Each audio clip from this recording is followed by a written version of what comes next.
বিংশ পরিচ্ছেদ। বিদ্যাধরীর অন্তর্ধান। এইরূপ কথাবার্তা হইলে পর আমরা যথাকালে উভয়ে কলিকাতা হইতে যাত্রা করিলাম। তিনি আমাকে কালাদিঘি নামক সেই হতভাগ্য দিঘি পার করিয়া দিয়া নিজালয়ের অভিমুখে যাত্রা করিলেন। সঙ্গের লোকজন আমাকে মহেশপুর লইয়া গেল। গ্রামের বাহিরে বাহক ও রক্ষক দিগকে অবস্থিতি করিতে বলিয়া দিয়া আমি পদব্রজে গ্রামের মধ্যে প্রবেশ করিলাম। পিতার গৃহ সম্মুখে দেখিয়া এক নির্জন স্থানে বসিয়া অনেক রোদন করিলাম। তাহার পর গৃহমধ্যে প্রবেশ করিলাম। সম্মুখেই পিতাকে দেখিয়া প্রণাম করিলাম। তিনি আমাকে চিনিতে পারিয়া আহ্লাদে বিবশ হইলেন। সে সকল কথা এ স্থানে বলিবার অবসর নাই। আমি এতদিন কোথায় ছিলাম, কি প্রকারে আসিলাম, তাহা কিছুই বলিলাম না। পিতা মাতা জিজ্ঞাসা করিলে বলিলাম, এর পরে বলিব। সময়ান্তরে স্থূল কথা তাহাদিগকে বলিলাম, কিন্তু সব কথা নহে। এতটুকু বুঝিতে দিলাম যে পরিশেষে আমি স্বামীর নিকটেই ছিলাম এবং স্বামীর নিকট হইতেই আসিয়াছি, এবং তিনিও 2-1 দিনের মধ্যে এখানে আসিবেন। সব কথা ভাঙিয়া চুরিয়া কামিনীকে বলিলাম। কামিনী আমার অপেক্ষা 2 বৎসরের ছোট, বড় রঙ্গ ভালোবাসে। সে বলিল, দিদি, যখন মিত্রজা এত বড় গোবর গণেশ, তাকে নিয়ে একটু রঙ্গ করিলে হয় না? আমি বলিলাম, আমারও সেই ইচ্ছা। তখন 2 বহিনে পরামর্শ আঁটিলাম। সকলকে শিখাইয়া ঠিক করিলাম বাপমাকেও একটু শিখাইতে হইল। কামিনী তাহাদিগকে বুঝাইল যে প্রকাশ্যে গ্রহণ করাটা এখনো হয় নাই, সেটা এইখানে হইবে, আমরাই তাহা করিয়া লইব। তবে আমি যে এখানে আসিয়াছি এই কথাটা তাহারা জামাতা আসিলে তাহার সাক্ষাতে প্রকাশ না করেন।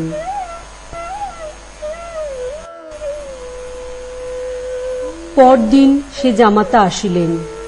পিতা মাতা তাহাকে যথেষ্ট আদর অপেক্ষা করিলেন।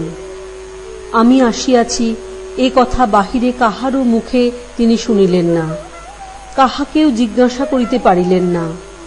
যখন অন্তঃপুরে জলযোগ করিতে আসিলেন, তখন বড় বিষণ্ণ বদন। জলযোগের সময় আমি সম্মুখে রহিলাম না। কামিনী বসিল, আর 2-4 জন জ্ঞাতি ভগিনী ভাইজ বসিল। তখন সন্ধ্যাকাল উত্তীর্ণ হইয়াছে।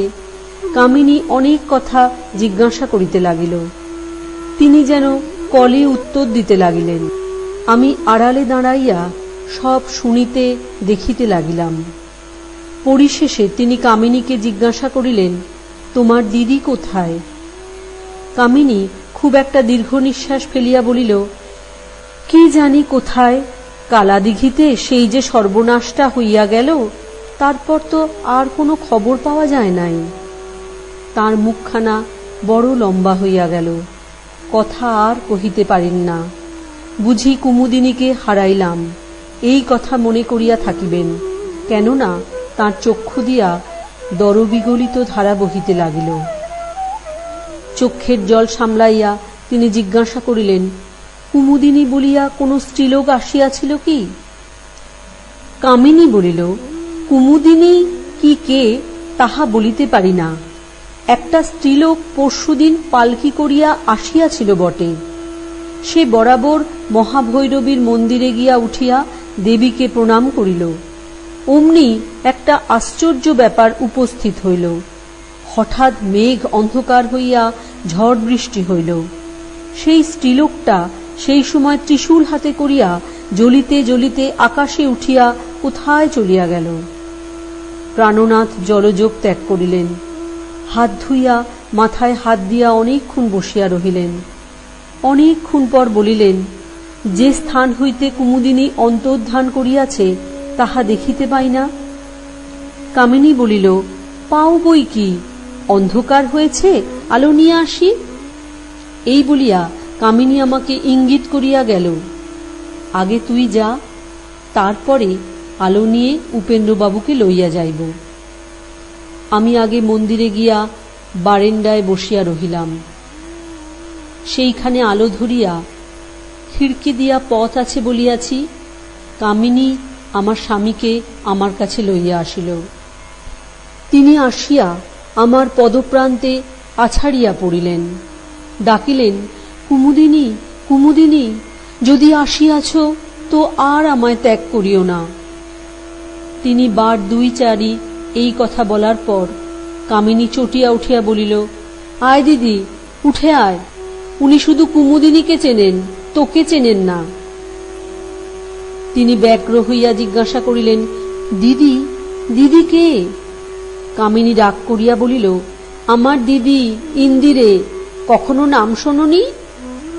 এই বলিয়া দুষ্টা কামিনী আলোটা নিবাইয়া দিয়া আমার হাত ধরিয়া টানিয়া লইয়া আসিল। আমরা খুব ছুটিয়া আসিলাম। তিনি একটু প্রকৃতিস্থ হইলেই আমাদের পিছু পিছু ছুটিলেন, কিন্তু অন্ধকার, পথ অচেনা, একটা চৌকাঠ বাঁধিয়া একটা ছোট রকম আছাড় খাইলেন। আমরা নিকটেই ছিলাম, দুইজনে দুই দিক হইতে হাত ধরিয়া তুলিলাম। কামিনী চুপি চুপি বলিল, আমরা বিদ্যাধরী, তোমার রক্ষার জন্য সঙ্গে সঙ্গে বেড়াইতেছি। এই বলিয়া তাকে টানিয়া আনিয়া আমার শয্যাগৃহে উপস্থিত করিলাম। সেখানে আলো ছিল। তিনি আমাদের দেখিয়া বলিলেন, এ কি, এ তো কামিনী, আর এ তো কুমুদিনী। কামিনী রাগে 10খানা হইয়া বলিল, আহ, পোড়া কপাল, এই বুদ্ধিতে টাকা রোজগার করেছ, কোদাল পারো নাকি? এ কুমুদিনী না, ইন্দিরে, ইন্দিরে, ইন্দিরে। তোমার পরিবার, আপনার পরিবার চিনিতে পারো না? তখন স্বামী মহাশয় আহ্লাদে অজ্ঞান হইয়া আমাকে কোলে টানিয়া লইতে গিয়া কামিনীকেই কোলে টানিয়া লইলেন। সে তার গালে এক চড় মারিয়া হাসিতে হাসিতে চলিয়া গেল। সেদিনের আহ্লাদের কথা বলিয়া উঠিতে পারি না। বাড়িতে খুব উৎসাহ বাঁধিল। সেই রাত্রে কামিনীতে আর বাবুতে প্রায় 100 বার বাগযুদ্ধ হইল। সকল বাড়ি প্রাণনাথ হারিলেন।